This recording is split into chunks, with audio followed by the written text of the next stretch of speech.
దశాబ్దాల తరబడి శ్రీకాకుళం జిల్లా వాసులకి కలగానే మిగిలిపోయిన వంశధార ప్రాజెక్టుకి మోక్షం లభించింది. రెండో దశ ప్రాజెక్టు పనులకి కేంద్ర జలవనరుల సంఘం గ్రీన్ సిగ్నల్ ఇచ్చింది. ప్రాజెక్టు ప్రతిపాదన వచ్చిన ప్రతిసారి కొర్రీలు పెడుతూ అడ్డుకుంటున్న ఒడిశా వాదన తప్పని నిరూపించగలిగారు ఆంధ్రప్రదేశ్ ఇరిగేషన్ అధికారులు.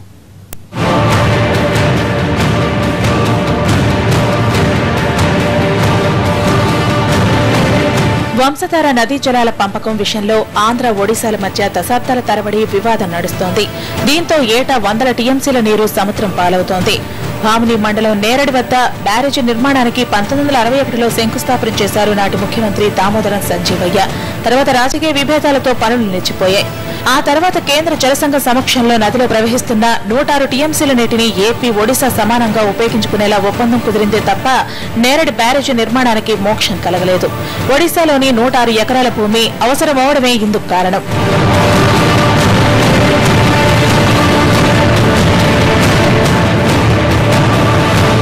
తర్వాతి కాలంలో ఒడిశా భూమితో సంబంధం లేకుండా డిజైన్ ను మార్చినా ఆ రాష్ట్రం కొర్రీలు పెట్టడం మాత్రం మానుకోలేదు.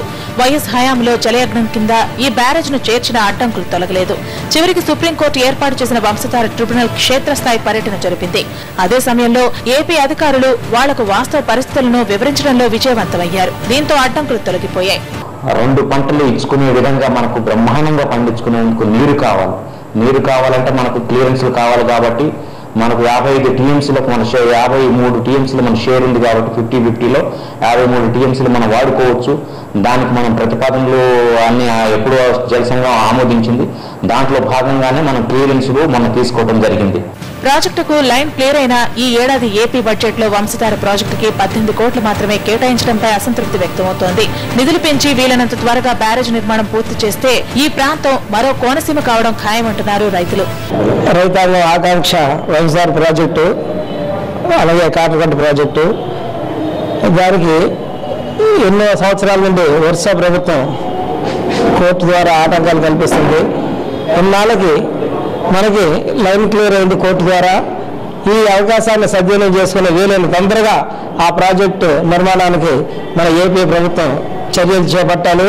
ఆ రకంగా ఆ ప్రజల ఆకాంక్షను నెరవేర్చడానికి యుద్ధ ప్రాతిపదిక మీద ఆ పనులు ప్రారంభించి పూర్తి చేయాలని చెప్పి మేము అభిప్రాయపడుతున్నాం.